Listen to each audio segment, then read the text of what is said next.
राजीव, हालांकि कल से ही बहुत मन था कि आपसे इस बात पर चर्चा हो, विश्लेषण हो, क्योंकि बहुत मायने रखता है। जब से योगी सरकार का ये फरमान आया है, उसके बाद पहले तो एक जिले से शुरुआत होती है, उसके बाद पूरे यूपी में लागू कर दिया जाता है, यूपी से उत्तराखंड तक अब ये लागू हो चुका है। इस आदेश का पालन करना अनिवार्य होगा। लेकिन मैं समझना ये चाहूंगी, लोकसभा चुनाव के बाद, हालांकि हम अभी भी चुनावी मोड में हैं, और आप तो हर बार कहते हैं कि कोई भी चुनाव हो, जाति की काट धर्म से ही ढूंढी जाती है, तो क्या इस बार भी आपको यही होता नजर आ रहा है? जो तमाम ये फैसले लिए जा रहे हैं, क्या उसे इसी तरह से देखा जाए, इसी धर्म वर्सेस जाति, इसी के अंतर्गत ये फैसले लिए जा रहे हैं?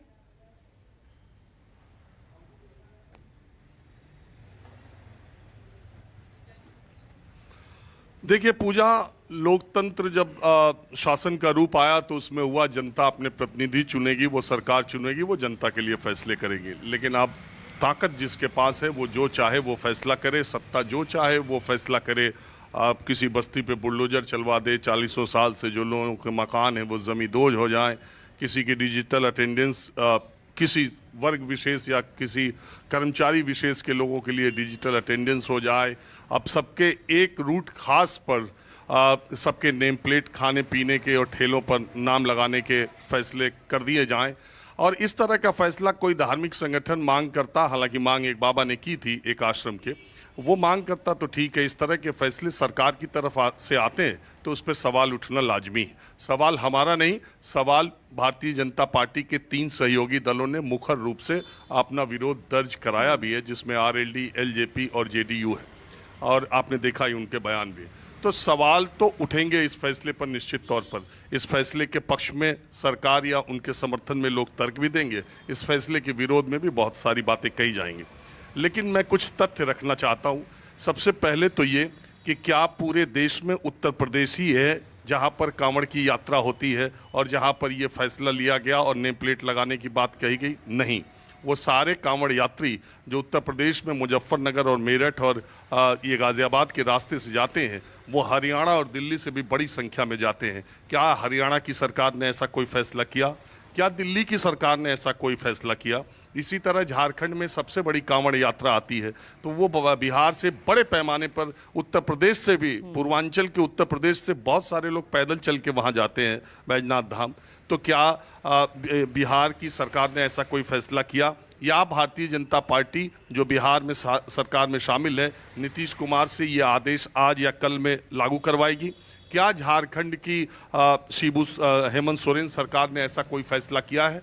क्या यही 240 किलोमीटर पर कांवड़िए पूरे देश में चलते हैं सावन में?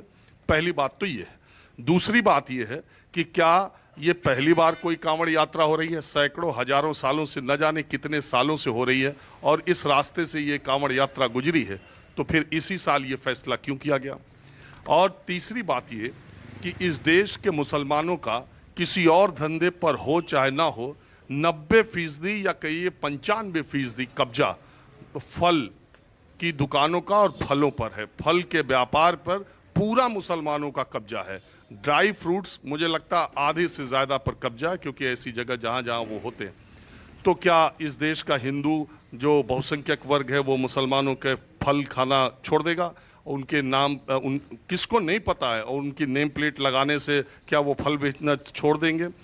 इस देश के जितने बड़े मुर्गा उत्पादक हैं, मीट उत्पादक हैं, मछली उत्पादक है, उसमें ज़्यादातर, मैं कहता हूँ 90% उत्पादकों की बात कर रहा हूँ, 90% हिंदू हैं। बात साफ है, बहुसंख्यक मुसलमान के पास अपनी ज़मीन नहीं है, तो पोल्ट्री, फिशरी, ये सब के लिए उसके पास इतनी ज़मीन नहीं है। लेकिन दुकानदार 90% से ज़्यादा मुसलमान हैं, और ग्राहक 90% से ज़्यादा हिंदू हैं। और जब भी नवरात्र, या आप किसी भी मटन शॉप पे चली जाइए, मुर्गे की दुकान पे चले जाइए, मछली की दुकान पे चले जाइए, वो तो मंगलवार को बंद होती है, क्योंकि हिंदू नहीं खाते ज़्यादातर, इसलिए मंगलवार को बंद रखते हैं। नवरात्रों में चूंकि उनका बिजनेस ही ठप हो जाता है, वो इसलिए 9 दिन दुकानें बंद रहती हैं, बाकी किसी दिन तो बंद नहीं रहती। तो लेकिन आप ये दिखाना चाहते हैं कि नहीं, इस तो सबको पता है नॉनवेज की दुकान मुसलमानों की है, और आप किसी भी दुकान पर जाएंगे तो आपको 90% से ज़्यादा हिंदू ही ग्राहक मिलेंगे। दूसरी बात, अभी आप ढाबे और रेस्टोरेंट और ठेले पर नाम लिखवा रहे हैं, क्या एक दिन ऐसा भी आएगा कि आप ये कहेंगे कि ये आटा जिस खेत से आया था वो सलीम का खेत था कि राजीव का खेत था? ये भी लिखना पड़ेगा। ये चावल, ये धान जहाँ से उपजा है, इसे काटा किसने, मशीन ने कि सलीम के चाकू ने कि राजीव के चाकू ने? ये भी लिखना पड़ेगा। कहाँ कहाँ तक नाम लिखवाएंगे और कहाँ कहाँ तक पहचान उजागर करवाएंगे? सवाल इस बात का है। सवाल इस बात का नहीं है कि इससे सांप्रदायिक, इसका बहुत सारे लोग समर्थन भी कर रहे हैं, बहुत सारे लोग विरोध भी कर रहे हैं। और ये देखिएगा कि 21 जुलाई से ये नेम प्लेट लग जाने के बाद दुनिया में ऐसा क्या परिवर्तन इन इलाकों में हो जाता है। दरअसल मैंने जितने कारण आपको बताए, ये सब क्यों हुआ, सवाल ये है कि एक रिपोर्टर के तौर पर और आप एक एंकर के तौर पर हमारे दिमाग में 4 बातें आती हैं, क्यों, कब, कहाँ और कैसे। तो पहली बात क्यों, तो सिर्फ कारण एक है कि उत्तर प्रदेश के छोड़कर ये बाकी राज्यों से जहाँ कांवड़ गुजरती है वहाँ कोई उपचुनाव नहीं होना है। कहाँ, तो मुजफ्फरनगर और ये जो रास्ता है हरिद्वार तक, उसके बगल की सीट मीरापुर पर भी चुनाव है। और यहाँ जो इधर के 4 सीटों पर है वहाँ मुस्लिम आबादी 3 सीटों पर बहुत अच्छी खासी संख्या में है। तो वहाँ पर हिंदू मुस्लिम इलेक्शन हो जाएगा तो शायद बात बन जाए। क्योंकि मैं बार बार कहता हूँ आपके कार्यक्रम में कि धर्म की काट जाति है, जाति की काट धर्म है। धर्म की राजनीति को 2024 के उत्तर प्रदेश के लोकसभा चुनाव में जाति की तलवार से धर्म की राजनीतियाँ वो भारी पड़ी, जाति की राजनीति तो वो भारी पड़ी। तो फिर अब काउंटर अटैक के लिए ये तैयारी की जा रही है। इससे ज़्यादा तो मुझे कुछ दिखाई नहीं दे रहा, क्योंकि मैंने कहा कि चुनाव सिर्फ यही है। चुनाव इस बेल्ट में एक तो एकदम बगल की सीट है इस कांवड़ यात्रियों से, और उन इलाकों से भी कांवड़ यात्री आते हैं। तो एक तो चुनाव की वजह से है, और इसीलिए आप देखिए इसी इलाके में है, देश के किसी और कोने में ये बात नहीं कही गई है। तो सवाल ये है कि इन चीज़ों की कोई सीमा नहीं है। जब आप बीमार पड़ते हैं, आपका हार्ट अटैक होता है, तब आपके किसी घर के करीबी दोस्त रिश्तेदार का, तो आप ये नहीं देखते कि नज़दीक वाला हॉस्पिटल किसी सलीम का है या किसी रवि का है। आप कभी कंपाउंडर से सुई लगवाते वक्त ये नहीं देखते, और नहीं आप ब्लड चढ़वाते वक्त ये बता सकते कि किसका सलीम का खून चढ़ रहा है, रवि का खून चढ़ रहा है, ब्लड बैंक से किसका खून आया। तो ये अलग अलग चीज़ें हैं। सियासत, तो वो एक मुनव्वर राना के शेर से अपनी बात ख़त्म करता हूँ कि सियासत नफ़रत का जख्म भरने ही नहीं देती, जब भरने पर आता है मक्खी बैठ जाती है।